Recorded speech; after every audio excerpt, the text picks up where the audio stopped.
তৃণমূলের ব্লক সভাপতির কুকীর্তি ফাঁস। নিজের স্ত্রীকে নির্যাতন ও মেরে ফেলার মতো অভিযোগে অভিযুক্ত এই তৃণমূল নেতা। গুরুতর অভিযোগ উঠেছে নদিয়ার শান্তিপুরের এক তৃণমূল নেতার বিরুদ্ধে। অভিযুক্ত নেতা শান্তিপুর এ ব্লকের ব্লক সভাপতি। নদিয়ার শান্তিপুরের তৃণমূল ব্লক সভাপতি সুব্রত সরকারের বিরুদ্ধে একের পর এক গুরুতর অভিযোগে চাঞ্চল্য ছড়িয়েছে। স্ত্রী থাকা সত্ত্বেও দ্বিতীয়বার গোপনে বিয়ে, তারপর সেই স্ত্রীকে শারীরিক নির্যাতন, মুখে অ্যাসিড ছোড়ার ও ট্রাক চাপা দিয়ে হত্যার হুমকির মতো অভিযোগ উঠেছে তার বিরুদ্ধে। নিগৃহীতা অঙ্কিতা কুণ্ডু জানিয়েছেন, 2023 সালের 23শে মে সুব্রত তাকে বিয়ে করেন নিজের প্রথম বিবাহের তথ্য গোপন করে। পরে সত্য সামনে এলে শুরু হয় দূরত্ব ও হুমকির পালা।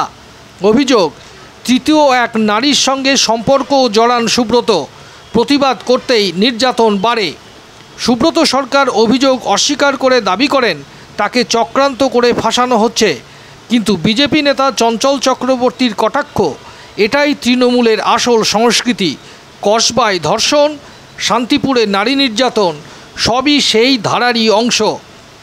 আগেও কৃষি দপ্তরের দায়িত্বে থাকাকালীন তার বিরুদ্ধে জমির চরিত্র বদলে বেআইনি অর্থ উপার্জনের অভিযোগ উঠেছিল। এই ঘটনাকে ঘিরে রাজনৈতিক মহলে তীব্র প্রতিক্রিয়া শুরু হয়েছে। শান্তিপুরে ফের শাসক দলের নৈতিক অবস্থান নিয়ে প্রশ্ন উঠেছে। শুনুন কি অভিযোগ করছেন তার স্ত্রী। ব্যুরো রিপোর্ট, বাংলার প্রতিনিধি। কি সমস্যা হয়েছিল মূলত অভিযোগটা হচ্ছে 2024 সালে 23শে মে ব্লক সভাপতি সুব্রত সরকারের সঙ্গে আমার বিবাহ হয় আমার বাড়ির অমতে গিয়ে। কোন ব্লকের সভাপতি? উনি ব্লক এ তৃণমূল কংগ্রেস শান্তিপুর বিধানসভা। ওনার বাড়ি দিব্যডাঙ্গা ফুলিয়াতে। তো এই ঘটনাটা হওয়ার পরবর্তী মুহূর্তে আমি বিবাহের পরে জানতে পারি উনি দুই কন্যা সন্তানের, মানে ওনার বড় মেয়ের বার্থ সার্টিফিকেটটা আমি খুঁজে পাই ওই ঘর ঝাঁট দিতে গিয়ে। তখন ওইখান থেকে জানতে পারি এবং সেই মুহূর্তে ওনার সাথে আমার একটা বাদবিতণ্ডা শুরু হয়। এরপরে বাদবিতণ্ডা বাড়তে বাড়তে বিভিন্ন লোকজন বাড়িতে আসতেন। অবশ্যই লোকাল পার্টির কোনো লোকজন হবে, আমি তো ঠিক জানবো না বা চিনবো না, আমি তো রাজনীতির লোক নই। তো ওনারা আসার পরবর্তী মুহূর্তে আমাকে ওনার সাথে আমি বুঝতে পারি উনি বিভিন্ন দুর্নীতির সঙ্গে যুক্ত। দিয়ে আমার সাথে ওনার বেশ খানিকটা বাদবিতণ্ডা শুরু হয়। এই বাদবিতণ্ডা শুরু হওয়ার পর ওনার ফোনে বিজয়লক্ষ্মী 2 বলে একটা নাম উঠতে থাকে বারবার করে। এই মহিলা বারবার করে ফোন করতেন। আমি মহিলার নাম ঠিক বলতে পারবো না। উনিও বেলঘরিয়া 2 অঞ্চল ফুলিয়া একজন মহিলা নেতৃত্ব। উনি সম্ভবত এনসিসির সঙ্গেও একসময় যুক্ত ছিলেন এবং 2024 সালে ওনার বাবা মারা যায়।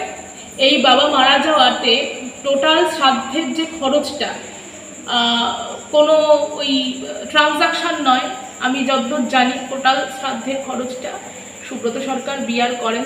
কেন? কারণ ওনাদের মধ্যে একটা অবৈধ সম্পর্ক ছিল। মানে আমি এরকম রান্না করতাম বা ঘর ঝাড় দিতাম বা আমি হয়তো ওর মায়ের সাথে বসে রয়েছি, ওনার ওই মহিলা আসতেন, এসে আমাকে বলতেন যে তুই চুপচাপ ঘরে বসে থাক, তোকে তো নিয়ে এসছে বিয়ে করার জন্য নয়, তোকে নিয়ে এসছে শো অফ করানোর জন্য। আর আমরা বিভিন্ন মানুষজন আসবো, আমরা তোদের সাথে বিভিন্ন রকম সুব্রততার সঙ্গে সম্পর্ক করবো। ডাইরেক্ট বেডরুমে চলে যেত এবং বিভিন্ন ধরনের সম্পর্কে তারা, বুঝতেই পারছেন, লিপ্ত হতো। 1.5 বছর 1.5 ঘন্টা 2 ঘন্টা একটা মহিলা একটা পুরুষের সাথে কি করতে পারে, এই তো বিষয়।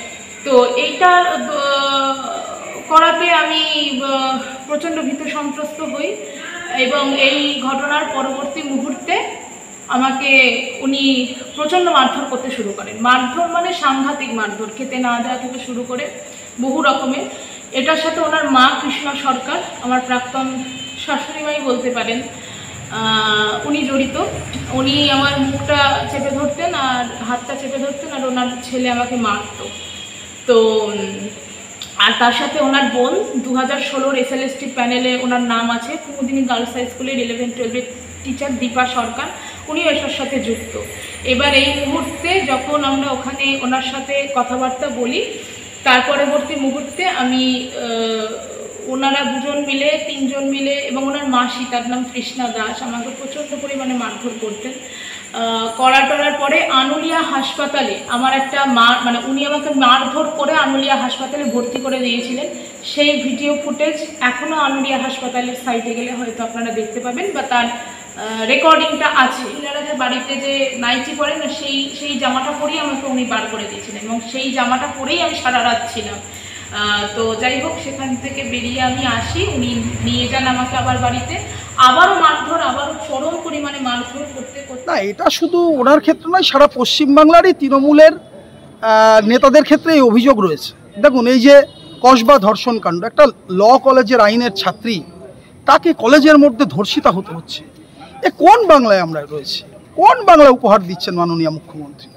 ফলে এটা তার ক্ষেত্রে শুধু ব্যতিক্রমী ঘটনা নয়, এটা পশ্চিমবাংলার তৃণমূল কংগ্রেসের কালচার, তৃণমূল কংগ্রেসের সংস্কৃতি। বাকিটা তার ব্যক্তিগত বিষয়, এই বিষয়ে আমি কোনো মন্তব্য করব না। যাচ্ছেন এড়াতে পারেন বিষয়টা? না, দেখুন, কে কিভাবে তার ব্যক্তিগত জীবন অতিবাহিত করবে তার ব্যক্তিগত বিষয়, কিন্তু অভিযোগ আসলে সেটা সমাজের পক্ষে, সমাজের মানুষেরা ভালোভাবে নেয় না। আজকে কারোর স্ত্রী তার বিরুদ্ধে অভিযোগ করছেন, এটা না হলেই ভালো হতো, রাজনৈতিক দল করেন, কিন্তু এটা তৃণমূল কংগ্রেসের কালচার, সার্বিক কালচার। আপনি দেখুন, খোঁজ নিন, সবারটা তো প্রকাশ্যে আসে না, কয়েকজনেরটা আসে, তারাই ধরা পড়ে, বাকিদেরটাও খোঁজ নিন, পাবেন।